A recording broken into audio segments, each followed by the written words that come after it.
Assalamualaikum warahmatullahi wabarakatuh. Perkenalkan, nama saya Muhammad Miyaki dan rekan saya Varian Dwi Putra Alfrido. Kami dari Madrasah Sanawiyah Negeri 1 Kediri dengan nomor urut 12 akan mempresentasikan hasil penelitian kami mengenai cangkang mete Andarcardium occidentalis sebagai piket yang bermanfaat. Dikangi oleh banyaknya tumpukan cangkang mete di Desa Blaru, Kecamatan Badas, Kabupaten Kediri, Jawa Timur yang terbuang sia-sia dan tidak termanfaatkan. Oleh karena itu, kami memanfaatkannya sebagai bahan briket cangkang mete. Adapun rumusan masalah pada penelitian kami yang pertama adalah bagaimana cara mengolah cangkang mete menjadi briket alternatif, dan yang kedua adalah bagaimana perbandingan antara nilai kerapatan, kalori, kuat tekan, kadar karbon dan titik nyala antara tiga variasi briket dan arang kayu.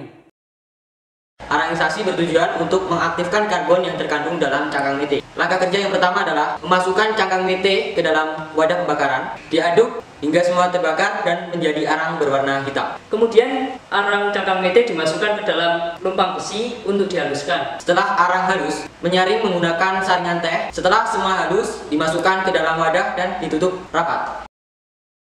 Berikut ini adalah cara pembuatan briket cangkang mete. Bahan yang perlu disiapkan adalah bubuk arang cangkang mete, tepung tapioka, dan air. Setelah itu ditimbang dan dicetak dengan variasi yang sudah ditentukan.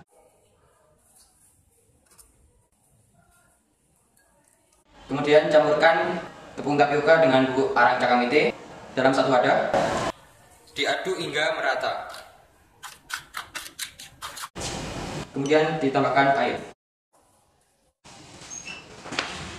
Kemudian dicetak menggunakan kertas karton yang sudah dibentuk. Kemudian lepaskan briket dari cetakannya. Kemudian dipanaskan di bawah sinar matahari.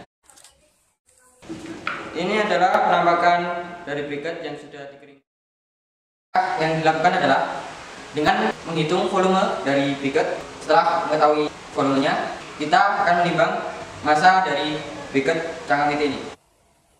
Dalam setiap variasi, kita menguji sebanyak 3 kali percobaan.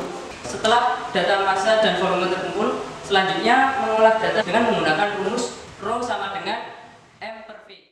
Dari uji kerapatan diperoleh kerapatan briket tertinggi adalah briket variasi 3. Setelah itu briket variasi 2 dan yang paling rendah adalah briket variasi 1. Semakin tinggi kerapatan, maka semakin lambat laju pembakaran suatu briket. Kita menyiapkan air 50 ml. Kemudian kita hitung suhu awalnya. Kita membakar sampel. Setelah sampel menyala, kemudian masukkan di dalam lubang plastik. Di sini kita menggunakan kipas agar briket membara dan dapat menghasilkan suhu yang maksimal. Selanjutnya melalui tahap pengolahan data dengan menggunakan rumus Q sama dengan M kali C kali delta T. Dari uji kalori diperoleh data bahwa briket variasi 1 memiliki 1670 kalori, briket variasi 2 memiliki 1570 kalori, dan briket variasi 3 memiliki 1490 kalori. Briket variasi 1 memiliki kalori yang tinggi karena mengandung campuran bubuk arang cangkang mete yang lebih besar dibandingkan variasi 2 dan 3. Berikut ini adalah prosedur uji kuat tekan dengan menggunakan alat universal testing. Uji kuat tekan bertujuan untuk mengetahui besarnya tekanan yang diberikan oleh briket. Dimulai dengan mengukur panjang, lebar, tebal, dan luas bidang. Setelah itu meletakkan sampel di bawah alat penekan, ditekan sampai sampel hancur dan terukur beban maksimal. Kuat tekan diperoleh dengan membagi beban maksimal dengan luas bidang. Besar kuat tekan ketiga variasi briket menunjukkan angka yang tidak jauh berbeda. Briket variasi 1 memiliki nilai tertinggi, berikutnya variasi 3, dan terendah adalah variasi 2. Dari uji kadar karbon yang dilakukan di Laboratorium Teknik Mesin ITS menggunakan metode SEM, diperoleh data sebagai berikut. Briket variasi 1 memiliki 63%, variasi 2 memiliki 51,04%, dan variasi 3 memiliki 50,12%. Briket variasi 1 memiliki kadar karbon paling tinggi karena mengandung bubuk arang cangkang mete lebih banyak dibandingkan variasi 2 dan 3. Besar kadar karbon sebanding dengan nilai kalori. Semakin besar kadar karbon, maka semakin besar pula kalorinya.